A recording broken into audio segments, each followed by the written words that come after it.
আছে। হাসান আর সারজিৎ এরা কিন্তু ছাত্রলীগের কর্মী ছিল, এটা অস্বীকার করার মতো না। যদি আসিফ ভাই নাহিদ ভাই বাই চান্স না থাকতো পেতো, তাহলে এই হাসনাত আন্দোলনটা একটা আব্দুল্লাহ অন্যদিকে ও ধাবিত হতো। সার্জিস আলম এরা কিন্তু ছাত্রলীগের কর্মী ছিল। অবাক করা তথ্য দিল এক যুবক। তিনি বললেন, আসিফ ও নাহিদ যদি না থাকতো এবং ডিবির কার্যালয় থেকে যদি মুক্তি না পেত, এই আন্দোলনটা অন্যদিকে ধাবিত হতো। এই আন্দোলন করেও ক্ষমতায় আওয়ামী লীগ সরকারই থাকতো। অন্যদিকে কিছু সংখ্যক মানুষ মারা যেত।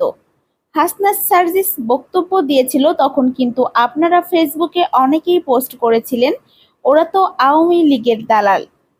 তখন শুধু আপনারা আসিফ ও নাহিদের কথা বলেছেন।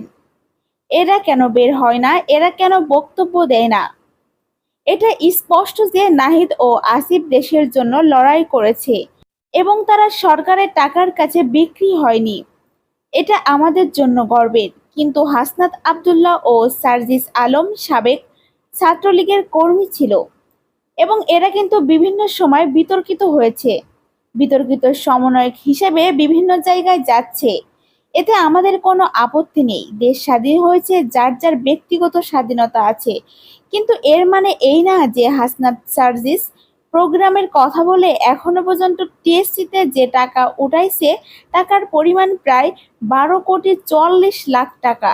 এই টাকার হিসাব এখনো কেন এখন দেয়নি? পর্যন্ত টিএসসিতে যে টাকা উঠেছে প্রায় 12,44,00,000 টাকা, এই টাকার হিসাব এখনো দেয় নাই।